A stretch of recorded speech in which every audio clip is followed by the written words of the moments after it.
Welcome back to the Dean Obeidallah Show. Joining us now, very excited, Kumail Nanjiani, an Oscar and Emmy-nominated writer, critically acclaimed actor. You know his film Big Sick, which he wrote with his wife Emily, and they got an Oscar nomination, numerous TV shows, and he's a brand new special on Hulu, December 19th, titled Night Thoughts. And it's so good, it's not even out. It got nominated for a Golden Globe. That's how good it is, Kumail. Nice to see you, my friend. It's been a long time. It has. Thank you for having me. It's great to see it, and you're bigger than ever. Like this is, I love how you went out on stage. You told everyone this is for decorative purposes. It And is. did you, as a stand-ups generally are not big. They're Yeah. usually really thin and a mess. We all know that. I mean, has it affected your stand-up on stage? You're well known, but did it even make you self-conscious about it, or is that just purely a joke? Well, it was interesting when I was starting doing stand up again because I didn't do it for like 10 years. So this is the first time I was doing stand up after I'd sort of, gotten buff, which is still hard for me to say. Right. Emily, my wife was like, you look very different on stage and you have to address it. Like you can't be the way you were on stage before that. Because sometimes, when I was like a really skinny, nerdy guy, I could do the faux arrogant thing and it was fun. But now if I do it, it feels like real arrogance. So she was like, just know that your material is going to change because I don't feel like a different person. I know I'm not a different person. I'm exactly the same as I've always been. And the way people experience me is so different than the way I see myself. Like, I don't see myself as a buff guy. I really, really don't. Right. So Emily was the one who was like, you're going to have to address it and you have to like, all your material is going to feel a little different now. And it's something I haven't really talked about in this kind of way. So I was like, I have an hour. This is my opportunity. I don't know when I'll get to do Right. another hour. This is my opportunity to talk about all the things that I really wanted to like address publicly. I think Emily is great. I mean, I wish I married her. She sounded like she would help my career so much. She, She's giving you I, real career advice. I mean, you co-wrote a Oscar-nominated film together based on your real life. for years, she was the first one who always read my jokes. I would write jokes when I was doing stand up here in New York, and before Right. that, the last couple of years in Chicago. Everything I wrote, I'd send to her, and she'd tell me what was funny and what wasn't funny. And she was only wrong one time. One time she said, this isn't funny. And I was like, I think it's funny. And then it did work. And you're going to tell us, I mean, we're dying to, what, even if you don't No, do it's that not. joke, what It's was not it a about? joke anybody would know. It was a joke Oh, about okay. Batman that I didn't record or anything. That's right. Yeah. I have the opposite. I have my longtime fiance. She's an immigrant. She's Palestinian. She's from born and raised in Israel, but she's Palestinian ethnically. And when I was a full-time comic, I still do some comedy, but not full-time. I would say to her, "What do you think of this joke?" And she didn't laugh. I go, "It's because you don't understand English well enough. That's why." Right? You have an And then I'd excuse. go do right. But I would go on stage and it wouldn't get a laugh. And I'm like, okay, she's right. She's Like right. you really learn. I'm like, okay, it's not English barrier, it's comedy barrier. It wasn't that funny until this day. So I really listened to her a lot. So look, you stopped for stand up for 10 years. Even though I'm not doing stand up full time, I still go once or twice a week because I feel like I have to. Like if I stop, I'll never do it again.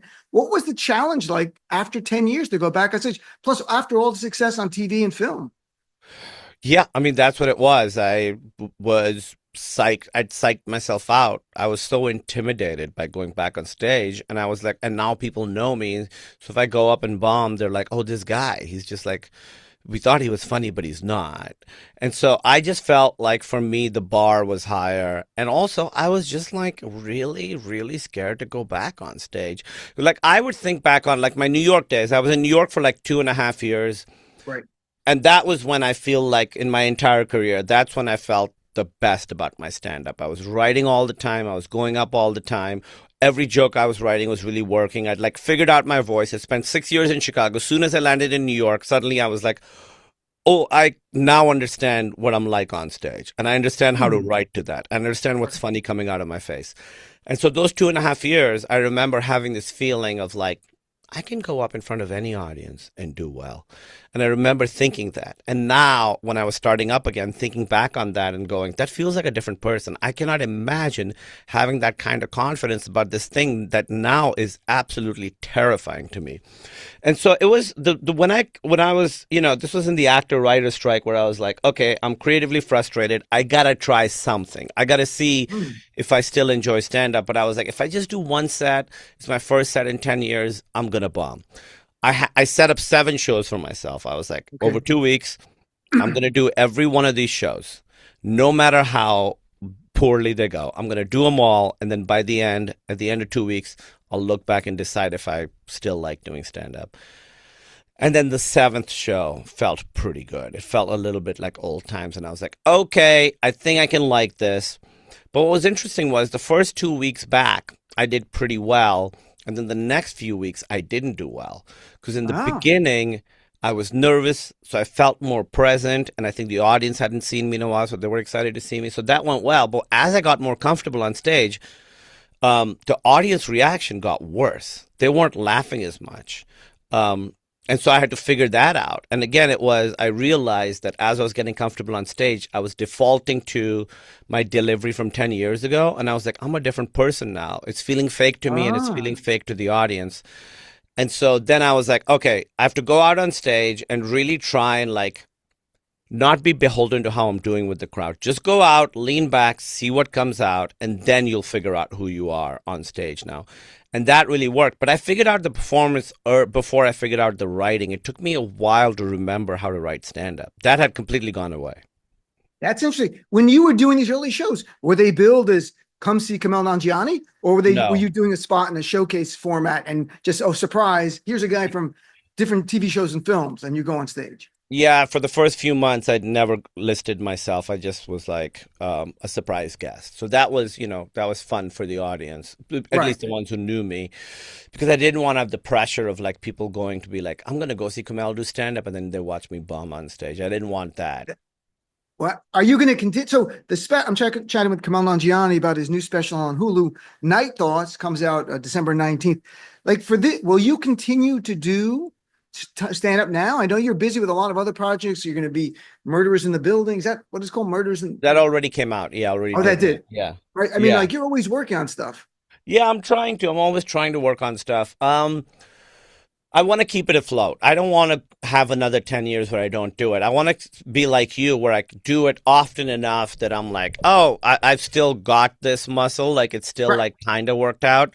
The hard thing is the writing. Like if you're not performing much, it's really hard to write because the good thing about stand up is you write in the morning, you try it that night, you find out what works, what doesn't, you rewrite it the next day, that night you go. So when I was in New York, I'd think of an idea on Monday. By the next Monday, I had a new joke that was completely sharpened because Wow. I'd done like 7 sets and I knew exactly how to do that joke.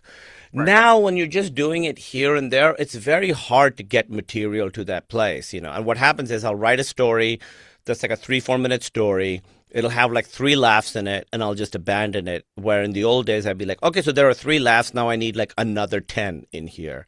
So that's the hard thing, is like really like crafting jokes when you're not going up as much is a lot Right. trickier.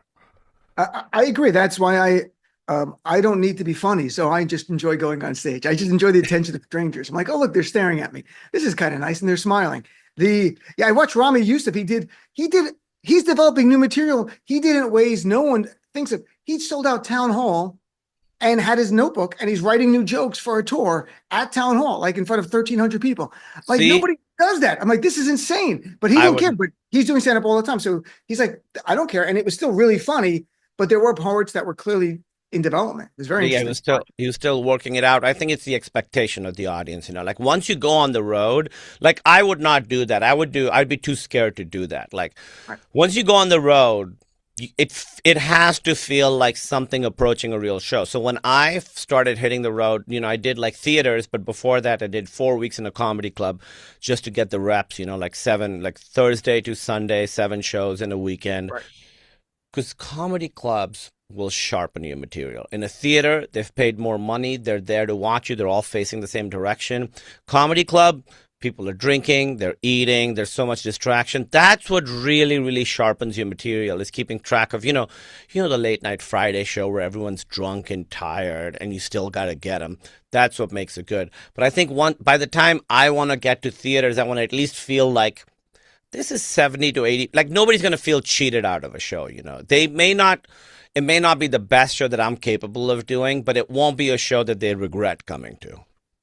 Now this special, it's really funny, my friend. The stories, first of all, your love of your cat, but the title's called Night Thoughts. You got to share with people what night thoughts are. And when you tell them, I think they're all going to understand it, but if they might not get it, just the title. You know, it's funny when I say on stage, like, do you guys have night thoughts? About half the people know immediately what I'm talking about, and Right. the other half. And then there's some people. So night thoughts are like, they're like when you can't sleep in the middle of the night and your brain's like, here's something new for you to worry about. You know that feeling where you're like at 3 in the morning, 4 in the morning, where suddenly something that's unimportant becomes the most important thing in the world. I say like night thoughts are like day thoughts, except they hate you. Right. And Right. I get them almost every night. I got them last night. I actually, not to bring it down, but I just heard the Rob Reiner news, Right. and that really kept me up in the middle of the night, just like this amazing guy who'd like spent his whole life trying to bring joy and warmth to the world, and it ended as horrifically as it did. I mean, absolutely unthinkable. So, but the ones in the show are actually funny and No, they're not very just funny. not just It, depressing and terrifying. is the night thoughts? I mean, I think you met, and does it grow out of anxiety? Everyone has night thoughts. Everyone, when you explain it, we all know those moments we have it, but is it more consistent and repetitive? And is that where it becomes more anxiety, or are you talking about like once in a while you have these? Well, you know what? No, all the time. Anxiety is something that I have to really, really keep track of because my uh, default state is anxiety. I tell Emily, it's like this soup's on the stove. Something's got to go into it. And so that's what'll happen. If I have something I'm really nervous about, when that thing is over, my anxiety doesn't go down. I'll just find something else to throw onto that fire. So being really aware of it has really helped me. Like I'll spin out about stuff. And this is where night thoughts come from. Emily's like, you're not going to care about this tomorrow. This is just right now. And it's really stupid. But the insidious thing about night thoughts is like in the middle of the night, your brain's like, oh, no, no, no, we're right. The day brain is wrong. The night brain is right. Listen to the night. It's just anxiety is just something that I have to be. And I didn't even know I had anxiety. Like for years, I was with Emily and I was like, years into a relationship, I was like, I'm a really laid back guy. And she's like, what are you talking about? You're not laid back. And just understanding that I wasn't laid Right. back has been really, really helpful in trying to navigate it. But I also realized like, this is who I am. I'm always going to have anxiety. I just have to learn how to cope with it. Do you have it? That's it. Of course, I have moments of anxiety. I'm not sure if it feels like it's been growing since Trump got back in the second term because we're really like a political show with comedy at moments of comedy, like hints, glimmers of comedy because everything's so heavy all the time. So I've got to fight that. And night thoughts, I think everyone, there are things that in the middle of the night, actually though, there are times I actually have creative thoughts that are actually helpful and I have to go write it down. And it's Yes. actually been, and those are good. So you're like, okay, but your brain, it's almost like Fight Club. It's like Tyler Durden is there and it's not Yes. always bad. Sometimes Tyler Durden makes a good point. My best writing time was middle of the night when I couldn't sleep. Because, like, you know what it is? I think the part of your brain that, like, judges you and overthinks is gone. What's left is the other parts, which can either get to anxiety or because it's not even judging the anxiety sometimes. It's Right. just like, okay, this is the thought that's happening and it's really important. It can go the other way with writing too. A lot of my bits that I've written that were like really long sometimes were in the middle of the night. And when I wrote it, that was the last 15 minutes of my set, which is like one sort of long story, Night Thoughts. That was like one middle of the night thing that I wrote. And of course, I worked on it after that. But I was like, oh, this is the structure. And now I know what the show is. So I am grateful for that. But it's got to be positive, And you're right. Like, I'll do an interview and someone's like, what are your new night thoughts? And I'm like, I don't want to get deported. They're like, okay, is there one that's like more fun than that? I'm like, no, that's No, the one that's kind of crowding it all out. I thought it was a very funny line about the cats and that you want to eat the cat. And you're like, see, Trump was right. And the Yeah. audience is crazy. And so it's a smart audience because half the people, if you do it in a club, not everyone's going to get that. But in the theater, they come to see you. They follow news at least to that level. I was wondering, like, you talk about going to therapy and after a big movie, Eternals, that didn't do the way you wanted, but your self-worth can't be defined by how others think of you. And you go through those comments. When you read those comments on stage, the 5 different comments, is that therapeutic on some level? You know, it's therapeutic in that it makes me feel petty, and that's good. Like, I feel like I've been taking it That's for interesting. years and years, and now I'm Right. like, you know what? This is how it feels when I come at you.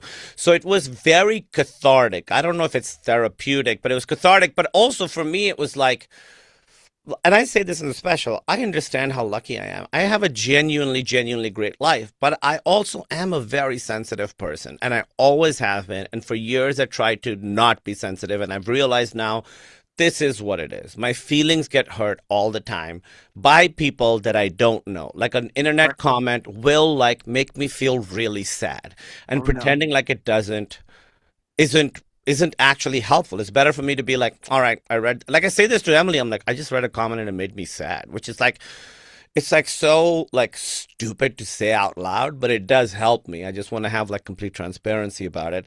So it feels very cathartic, yeah, to be able to talk about all this stuff because I feel like it's sort of been a one-way conversation for so long. It's interesting you reveal it. I think your special is very vulnerable and also very funny. You had guest hosted for Jimmy Kimmel in the Yeah. past. What was your reaction when Trump's FCC really pressured ABC to take him off the air? It's amazing to me how normalized it's become for them to like control the media and the news. Like it's not, obviously big donors have always been a part of it, da da da. But how open it is. Like, did you see what Trump tweeted about Rob Reiner dying? Unbelievable, despicable beyond And that's no now, words. it's Yeah. okay now. That's what happens. Like, it's wild that the bar moved so quickly, so far that now open censorship because of opinions is completely allowed. And this is what happens when you have like three corporations that own everything, they can really control what gets on the air and what doesn't get on the air. And it makes it easier for governments to control them. I think government controlling, obviously we know, controlling journalism is the worst possible thing. But now all these conglomerates who want to like get on in good with the government so they can have their like mergers and acquisitions things passed and get tax breaks or whatever it is, they really control what we see and we don't see. And to me, that's the scariest thing is the power that these corporations have. There are individual people who have so much more power than any individual person should. And it's crazy. I mean, I think it sort of must have been since Citizens United where all these, like the antitrust stuff just went away basically. And companies are allowed to merge to become stronger than most governments in the world. It's remarkable.